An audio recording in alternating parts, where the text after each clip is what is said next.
السلام علیکم، welcome to classic entertainment channel. امید ہے آپ سب ٹھیک ٹھاک ہوں گے، خیریت سے ہوں گے اور اپنے دن کو بھرپور طریقے سے انجوائے کر رہے ہوں گے۔ کلاسک انٹرٹینمنٹ چینل آپ سب کے لیے لے کر آتا ہے بہت ہی مزے کے اور انٹرسٹنگ ناولس، جس کو پڑھ کر آپ اپنے دن کو مزید خوشگوار بناتے ہوں گے۔ ایسے ہی ایک ناول میں آپ کے لیے لے کر آئی ہوں، لیکن ناول کا نام اور ایپیسوڈ نمبر بتانے سے پہلے میری آپ سے ایک ہی ریکویسٹ ہے کہ اگر آپ ہمارے چینل پہ نئے ہیں اور آپ نے ابھی تک ہمارے چینل کو سبسکرائب نہیں کیا تو انتظار کس بات کا ہے، جلدی سے ہمارے چینل کو سبسکرائب کیجیے اور بیل نوٹیفیکیشن کو بھی پریس کر دیجیے تاکہ ہمارے چینل پہ آنے والے تمام ویڈیوز آپ تک سب سے پہلے پہنچ سکیں۔ تو چلیے میں شروع کرتی ہوں ناول درِ آئینہ عشق ایپیسوڈ 50۔ عارض کچھ چیزیں لینے قریبی مارکیٹ آیا تھا۔ پیسے دے کر وہ جیسے ہی باہر نکلا تو نگاہ ایک بار پھر اسی چہرے سے ٹکرائی جسے وہ پری چہرہ کہا کرتا تھا، اور اس کے دوست بھوتنی۔ قدموں کی رفتار بڑھاتا عارض جلد سے جلد اس کی جانب بڑھا تھا۔ ہیلو، سنیے، عارض نے دور سے آواز لگائی تو وہ لڑکی پلٹی اور پھر تیزی سے مڑتی وہ بھی اپنے قدموں کی رفتار بڑھا گئی۔ عارض اس تک پہنچ پاتا اس سے پہلے ہی وہ قریب کھڑی ٹیکسی میں سوار ہوتی وہاں سے نکل گئی تھی۔ عارض فوراً اپنی گاڑی کی جانب بڑھا، مگر تب تک وہ ٹیکسی نامعلوم رستوں پر تیزی سے بڑھ چکی تھی۔ وہ آج پھر عارض کے ہاتھ آتی آتی نکل گئی، مگر عارض کو اتنا تو بھروسہ ہو گیا تھا کہ اس دن یہی تھی جسے اس نے اس بھوتیا گھر کی بالکنی میں دیکھا تھا۔ ادھیر اور نہال کو جب یہ بات پتہ چلی تھی تو انہوں نے عارض کا خوب مذاق اڑایا تھا اور اس کی ذہنی حالت پر شک کا اظہار بھی کر دیا تھا، مگر اب وہ اس پری چہرہ کی موجودگی کا ثبوت ان سب کو دینے کا ارادہ کر چکا تھا۔ فیصلہ کن انداز میں وہ واپسی کے راستے پر چل پڑا تھا۔ وہ کیوں اس سے چھپ رہی تھی؟ جب عارض نے اسے پکارا تو وہ عارض کی جانب پلٹی بھی تھی اور پھر اس کے چہرے کا رنگ بدلا، اور اس دن بھی یقیناً عارض کو بھگو دینے کے بعد وہ چھپ گئی تھی۔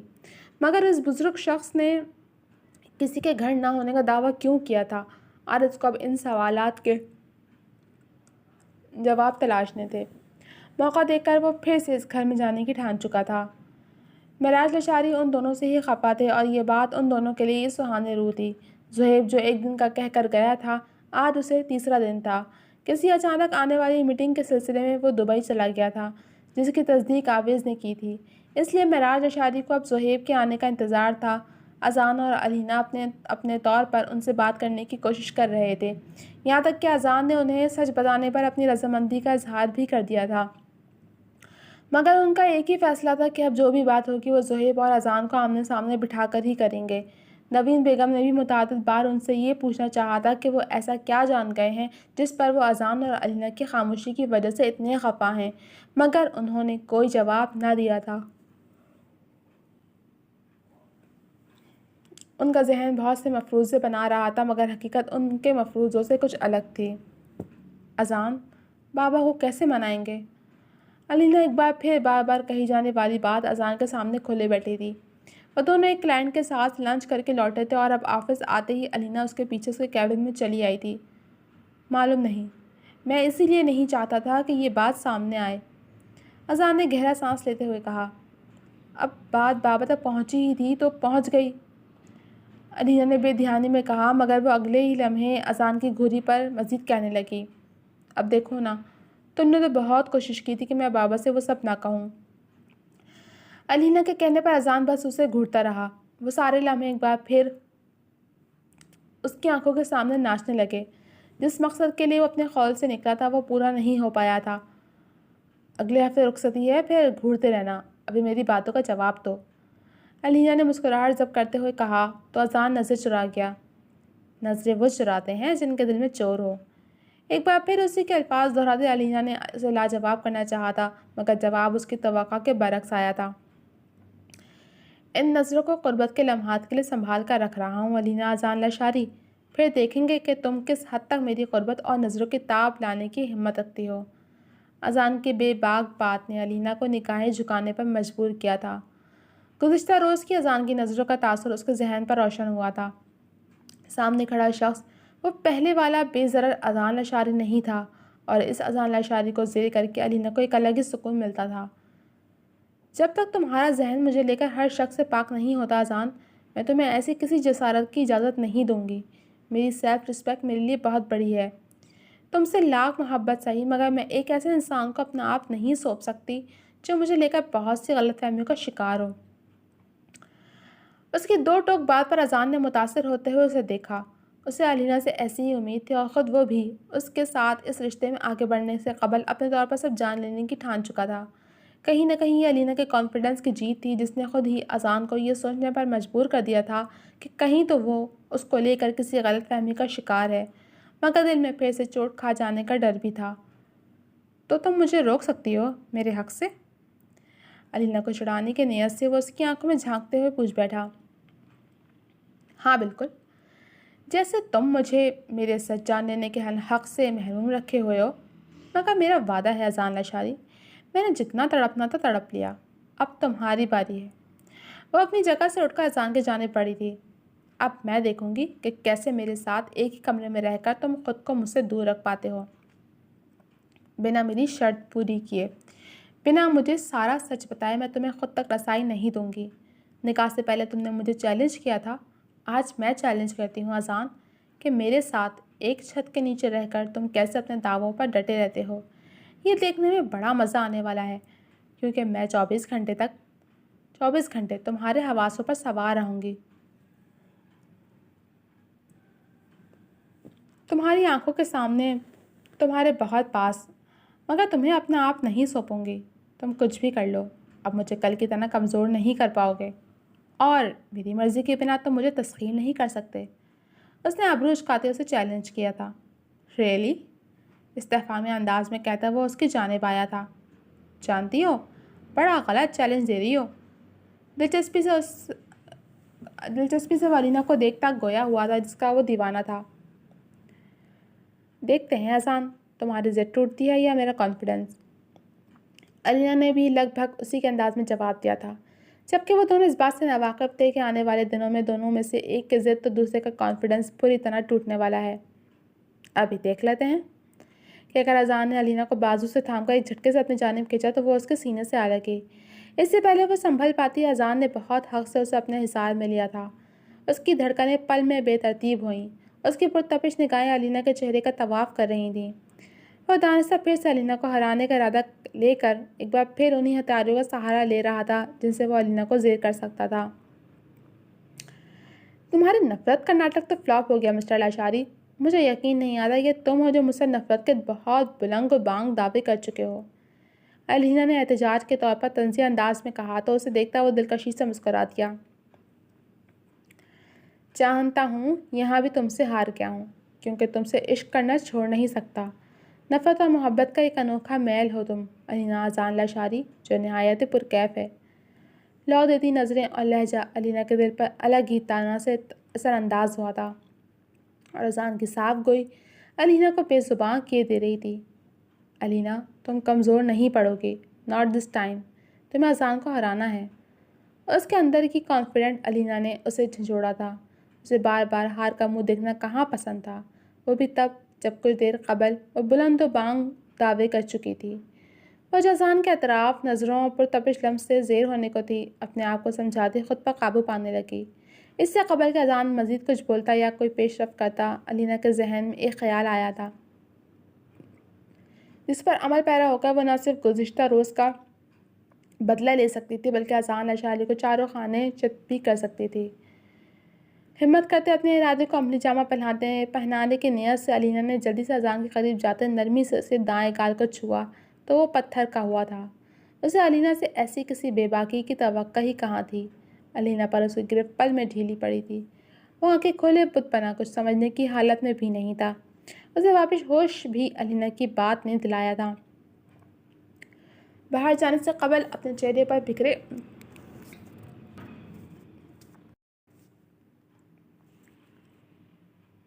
رنگوں کو چھپا دینا. میں نہیں چاہتی کوئی تمہیں ان رنگوں کے ساتھ دیکھے. اذان کی جانب ایک جان لیوا مسکراہٹ اچھال کر وہ تیزی سے اپنی کیبن کی جانب دوڑی تھی، کیونکہ اپنی غیر ہوتی عادت وہ کسی کو دکھانے کی روادار نہ تھی. اس کے جاتے ہی اذان کا ہاتھ بے ساختہ اپنے گال پر گیا تھا جہاں اب بھی علینا کا نرم گرم لمس موجود تھا. وہ اب بھی بے یقینی میں گھرا علینا کے رد عمل کو سوچتا اس کی کیبن کی جانب دیکھنے لگا جس کے شیشے کی دیوار کے پار کے منظر کو بلائنڈز نے چھپا رکھا تھا۔ سورج اپنے سفر کے اختتامی مراحل میں تھا۔ اب اس کا سفر دنیا کے کسی اور خطے کی جانب ہونا تھا۔ آج جو دن بھر سے اس وقت کے انتظار میں تھا جب وہ اس بھوتیا گھر جا کر اس پری چہرہ سے مل پاتا۔ سورج اپنی آب و تاب کھو چکا تھا اور روشنی کو نگلتا اندھیرا اپنے پھن پھیلا رہا تھا جب آرز کمال خان آہستہ سے دور کھڑی گاڑی سے نکلا اور اس گھر کی جانب آیا۔ اپنے بنائے گئے منصوبے پر عمل پیرا ہوتے ہوئے دیوار پھیلانگ کر اس گھر کی چار دیواری سے اندر کود چکا تھا۔ بنا کسی سے کوئی بھی سوال کیے وہ خود اندر جانا چاہتا تھا۔ کچھ دیر ارد گرد دیکھنے کے بعد اس عمارت کے ساتھ بنے اس بڑے سے درخت پر چڑھنے کا فیصلہ کیا تھا جس سے وہ تھوڑی بہت کوشش سے اس بالکنی میں اتر سکتا تھا۔ رسک تھا مگر اسے یہ خطرہ مول لینا ہی تھا۔ واہ آرز کمال خان، عشق لوگوں کو نکما کرتا ہے، تجھے عشق نے بندر بنا دیا۔ خود کلامی کرتا وہ درخت پر چڑھ رہا تھا۔ کچھ کوشش اور چند خراشوں کے بعد بالآخر وہ اوپر تک پہنچ گیا۔ عشق والے آگ میں بھی کود جایا کرتے ہیں۔ کچھ فاصلے پر بنی بالکنی کو دیکھتے آرز نے خود کو تسلی دیتے ہوئے کہا۔ جس جگہ وہ کھڑا تھا وہ بالکنی سے کچھ اوپر اور گز بھر کے فاصلے پر تھی۔ وہ جانتا تھا کہ اگر کچھ گڑبڑ ہوتی ہے تو وہ سیدھا نیچے پتھریلی زمین پر جا گرے گا۔ آنکھیں موند کر اس نے تھوک نگل کر اپنا حلق تر کیا اور اگلے پل ہمت کرتا بالکنی میں کود گیا۔ یہاں بھی قسمت نے اس کا ساتھ دیا تھا۔ اپنے بچوں کو یہ بہادری کی داستان ضرور سناؤں گا کہ کیسے ان کی ماں تک پہنچنے کے لیے جتن کیے تھے۔ ویل ڈن آرز، اترا کر کہتا وہ خود کو ہی داد دینے لگا۔ اب اسے اندر جانا تھا۔ قسمت کی دیوی مہربان تھی تو اندر جانے کا راستہ بھی اسے آرام سے مل گیا۔ جیسے ہی آرز سلائڈنگ ڈور دھکیل کر اندر داخل ہوا تو وہ ایک متناسب سائز کا کمرہ تھا۔ ہر چیز سلیقے اور خوبصورتی سے سجائی گئی تھی۔ بیڈ سائڈ ٹیبل پر ہی فریم میں وہ چہرہ جگمگا رہا تھا جس کی تلاش آرز کو یہاں تک لائی تھی۔ ایک ہی نظر میں پورے کمرے کا جائزہ لینے کے بعد وہ دلچسپی سے اس تصویر کو دیکھے جا رہا تھا۔ کمرے سے ملحقہ باتھ روم کا دروازہ کھلا تو آرز بھی اس جانب متوجہ ہوا جہاں سے وہ پری چہرہ بالوں پر تولیہ لپیٹے باہر آئی تھی۔ ابھی آرز اس کے حسن کو ٹھیک سے نہار بھی نہیں پایا تھا جب اس کی نظر کمرے میں کھڑے اس وجود پر پڑی تھی اور اگلے ہی لمحے ایک پلک چگاف چیخ کمرے کے در و دیوار ہلا گئی۔ وہ پھر چیختی اس سے پہلے ہی آرز اس کی جانب لپکا تھا اور ہاتھ اس کے منہ پر رکھ کے اس کے چیخ کا گلا گھونٹ گیا۔ چلاؤ مت، مروانا ہے کیا؟ آرز نے جھنجھلا کر کہا تو وہ آنکھیں پھاڑے خوف زدہ سی اسے دیکھے گئی جو اسے بازو سے تھامے ہوئے تھا اور دوسرا ہاتھ اس کے منہ پر رکھے اسے دلچسپی سے دیکھے جا رہا تھا۔ بالآخر وہ اس کے سامنے تھی جس نے اس کا چین اور سکون چھینا تھا۔ آرز اسے دیکھتا سب بھول بیٹھا تھا جب اس لڑکی نے اپنے آزاد ہاتھ استعمال کرتے آرز کا ہاتھ اپنے منہ سے ہٹانا چاہا۔ اس سب میں اس کے بڑے ہوئے ناخن آرز کے ہاتھ پر موجود خراشوں کو مزید چھید چکے تھے۔ آرز نے بلبلا کر اپنا ہاتھ ہٹایا۔ نوش ڈالو گی کیا؟ آرز نے اپنا ہاتھ سہلاتے ہوئے کہا اور ایک گہری نظر اس کے سراپے پر ڈالی تو ہوش آتے ہی وہ بھی بیڈ پر پڑا اپنا دوپٹہ اوڑھتے ہوئے اسے غصے بھری نظروں سے دیکھتی پوچھنے لگی، کون ہو تم اور یہاں کیا کر رہے ہو؟ وہ جانتے بوجھتے ہوئے بھی انجان بنتی سوال کرنے لگی تھی۔ آرز کی اس کے کمرے میں موجودگی اسے پریشان کر گئی تھی۔ میں وہی ہوں جس سے تم چھپتی پھر رہی ہو، اور کیوں یہ اب تم نے مجھے بتانا ہے۔ 3 ہفتوں سے خوار ہو رہا ہوں تمہاری تلاش میں۔ آرز کے جواب پر وہ نظر چرا گئی۔ میں کیوں چھپنے لگی تم سے؟ نظر چراتے اس نے کہا۔ 3 ہفتے پہلے بھی اچانک سے آئی اور پھر غائب۔ آج مارکیٹ میں مجھے دیکھ کر کیوں بھاگی اور اس دن گندا پانی ڈال کر پھر چھپ گئی تھی تم؟ آرز نے تمام سوال ایک ساتھ پوچھ ڈالے تھے مگر دوسری جانب سے کوئی جواب نہ آیا۔ وہ بس انگلیاں چٹخاتے لب کچل رہی تھی۔ کچھ پوچھا ہے میں نے؟ آرز نے اسے پھر سے متوجہ کیا۔ وہ دن غلطی سے تم پر وہ گندا پانی گر گیا تھا اور میں ڈر گئی، اس نے سادگی سے جواب دیا۔ تو مجھ سے یہ کیوں کہا گیا کہ یہ گھر خالی ہے، یہاں کوئی نہیں ہے؟ آرز نے ایک اور سوال کیا۔ میں نے ہی غلام دین بابا جو ہمارے کوک ہیں ان سے ایسا کرنے کو کہا تھا، اس نے صاف گوئی سے نظر چراتے جواب دیا۔ اس سے قبل آرز مزید کوئی سوال کر پاتا دونوں کی توجہ باہر سے آنے والی آواز کی جانب مبذول ہوئی تھی۔ باقی کا پورا وقت اذان نے علینا کو نہ تو بلایا تھا اور نہ ہی علینا اس کے سامنے آئی تھی۔ یہ عائشہ ہی تھی جو ایک بار پھر رابطے کے فرائض سر انجام دے رہی تھی، پھر چاہے وہ فائل سائن کروانی تھی یا پھر کوئی پیپر چیک کروانے تھے۔ اذان کے سامنے جس بہادری کا مظاہرہ وہ کر آئی تھی اب اپنے رد عمل پر ہی وہ نادم تھی۔ جبکہ اس کے اندر کی خود سر علینہ اس کی اس حرکت پر اسے داد دے رہی تھی۔ وہ ہر بار اذان سے ہار نہیں سکتی تھی اور مقابل کو اسی کے ہتھیاروں سے گھائل کرنے کا ہنر علینہ لاشاری اچھے سے سیکھ گئی تھی۔ دوسری جانب اذان لاشاری بھی عجیب کیفیات میں گھرا ہوا تھا۔ کسی کام میں اس کا دھیان نہیں لگ رہا تھا۔ اسے علینہ سمیت واپس مری کے لیے نکلنا تھا، مگر علینہ کو بلانا اس وقت اس کے لیے مشکل ترین امر تھا۔ علینہ کے سامنے مرد ہو کر جس حواس باختگی کا مظاہرہ وہ کر چکا تھا، وہ اسے شرمندہ کرنے کو کافی تھا۔ کافی سوچ بچار کے بعد اس نے عائشہ سے علینہ کو باہر بھیجنے کا کہا تھا اور خود اپنی چیزیں لیے گاڑی میں چلا آیا تھا۔ کچھ دیر بعد علینہ بھی خود کو سمجھا بجھا کر باہر آئی تھی۔ اسٹیئرنگ پر دھرے ہاتھ کی انگلیاں مسلسل حرکت کرتی اس کے اندر ہونے والی اتھل پتھل کو بیان کر رہی تھیں۔ علینہ بھی دل ہی دل میں اذان کے اگلے قدم کو سوچ کے پریشان تھی، مگر بظاہر وہ مطمئن لگ رہی تھی۔ وہ ابھی گاڑی کے قریب پہنچی ہی تھی جب نہال ان کی جانب آیا۔ میری گاڑی دغا دے گئی ہے، اس لیے آئی ایم سوری، مگر مجھے تم دونوں کے درمیان ہڈی بننا پڑے گا۔ نہال نے فرنٹ سیٹ سنبھالتے ہوئے کہا تو علینہ اور اذان نے دل ہی دل میں شکر ادا کیا تھا۔ علینہ بیک سیٹ پر بیٹھ گئی تھی۔ پورا راستہ ان دونوں نے کافی خاموشی سے گزارا تھا۔ صرف نہال ہی دونوں کو مخاطب کر رہا تھا۔ البتہ اذان کی جانب سے بیک ویو مرر میں علینہ نے اپنے وجود پر اسی کی دہکتی نظروں کو محسوس کیا تھا اور یہ سلسلہ پورا راستہ ہی چلنا تھا۔ پلوشہ بچے، کیا ہوا؟ دور سے ہی کسی مرد کی آواز نے ان دونوں کو چونکنے پر مجبور کیا تھا۔ بابا آ رہے ہیں، تم جاؤ یہاں سے، ورنہ میں ان سے کہہ دوں گی کہ تم مجھے پریشان کر رہے ہو۔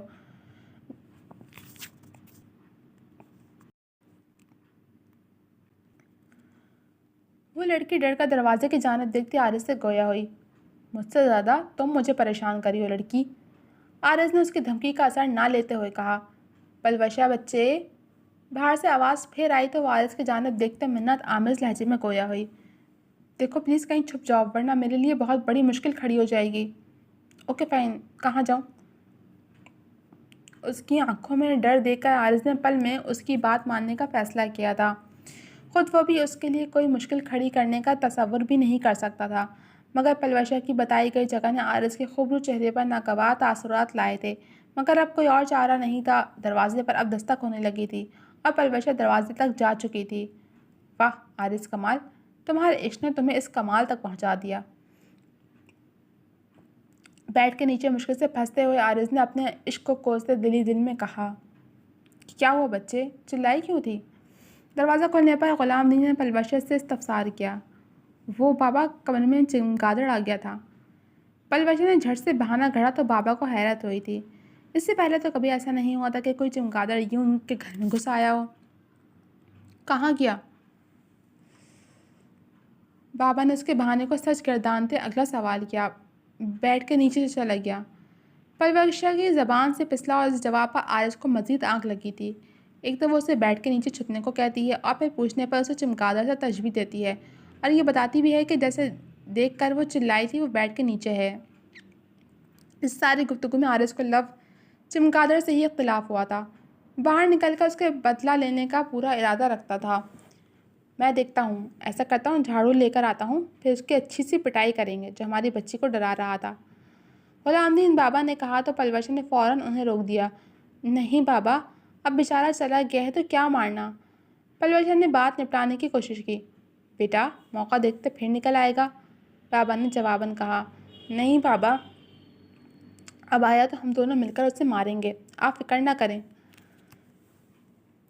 پلوشہ نے دروازہ تھام کر اس انداز میں کہا جیسے وہ بابا کے وہاں سے جانے کے انتظار میں ہو، اور اس بات کو یقیناً وہ بھی سمجھ گئے تھے، تبھی سر ہلا کر ایک نظر کمرے میں ڈال کر واپسی کے راستے پر مڑ گئے۔ پلوشہ کو کہیں نہ کہیں افسوس بھی ہو رہا تھا کہ اس کی وجہ سے وہ بزرگ شخص اتنی مشقت سے سیڑھیاں چڑھ کر اوپر آیا تھا، اور اس نے بدلحاظی کا نیا ریکارڈ قائم کرتے انہیں کمرے میں آنے تک نہ دیا تھا۔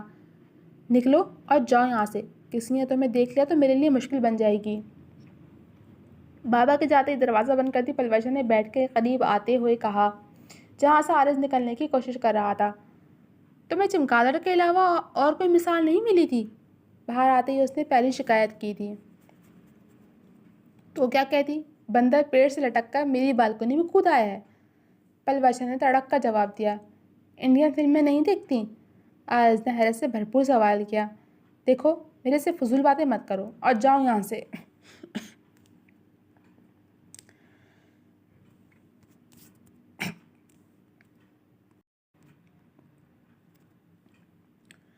پلوشا اس عجیب سے انسان کو دیکھنے لگی جو پہلے اس کے کمرے میں گھس آیا تھا اور اب ایسے پرسکون انداز میں باتیں کر رہا تھا جیسے اپنے گھر کے لان میں بیٹھا ہو۔ تم بھی دیکھو، اگر میں کود کر یہاں تک آ سکتا ہوں تو جاتے ہوئے تمہیں بھی یہاں سے اپنے ساتھ لے جا سکتا ہوں، آرز نے دھمکی آمیز لہجے میں کہا تو پلوشا کچھ خائف ہوئی۔ گڈ، اب تم مجھے بتاؤ کہ مجھ سے چھپ کیوں رہی تھی؟ آرز اب کی بار قدر سنجیدگی سے گویا ہوا۔ کہا نا، غلطی سے تم پر گندا پانی گر گیا تھا، بس اسی لیے بابا سے جھوٹ کہا کہ تم پہلے بھی مجھ سے جھگڑ چکے ہو، اور آج پھر اگر میں سامنے آئی تو تم پھر سے جھگڑو گے، اس لیے بابا گھر خالی ہونے کا کہہ کر تم لوگوں کو یہاں سے بھیج دیں۔ جانتی ہوں بہت فضول سا بہانہ تھا، مگر مجھے اس وقت کچھ اور سمجھ نہیں آیا، اور پھر گھر تو واقعی مہینہ پہلے تک خالی ہی تھا۔ پلوشا نے فوراً جواب دیا، اوکے، تو 3 ہفتے پہلے کی بات کرتے ہیں، جب پہلی بار تم نظر آئی تھی مجھے۔ آرز نے اس دن کو سوچتے سوال کیا جب اس نے پہلی بار اس لڑکی کو دیکھا تھا۔ میں نے اس دن تمہیں وہاں دیکھا تھا، اور یہ سوچ کر کہ تم مجھے چور نہ سمجھ بیٹھو میں چھپ گئی تھی۔ پلوشا نے جواباً کہا، چور تو تم ہو، آرز نے برجستہ انداز میں کہا۔ کیا چرایا ہے میں نے؟ پلوشا نے ماتھے پر بل ڈال کر استفسار کیا۔ وہ بعد میں بتاؤں گا، پہلے مجھے بتاؤ کہ اس دن وہاں اس گھر کے لان میں کیا کر رہی تھیں، اور پھر کہاں غائب ہو گئی تھیں؟ آرز نے اگلا سوال کیا۔ میں تو ٹینگو کے پیچھے وہاں تک پہنچی تھی، اس نے جھٹ سے جواب دیا۔ اب یہ کون ہے؟ آرز نے الجھن آمیز لہجے میں استفسار کیا۔ میرا پپی، اس نے خفگی سے جواب دیا تھا۔ ٹینگو کے نام پر آرز کا رد عمل اسے کچھ پسند نہیں آیا تھا، اور اس کا جواب آرز کمال خان کو جانوروں اور خاص طور پالتو جانوروں سے سخت چڑ تھی، مگر سامنے کھڑی وہ پری چہرہ اس کے لیے سب چیزوں سے اوپر تھی۔ جی تو جناب، آخر کار آرز صاحب کی ملاقات اپنی پری چہرہ سے ہو ہی گئی۔ بندروں کی طرح کود کر ان کی بالکنی میں کود گئے۔ تو جناب، کیسی لگی آپ کو یہ ایپیسوڈ؟ امید ہے پسند آئے ہوگی۔ کمنٹ سیکشن میں اپنی رائے کا اظہار ضرور کیجیے گا۔ جلد ملوں گے آپ سے اگلے ایپیسوڈ کے ساتھ، اب تک کے لیے اللہ حافظ۔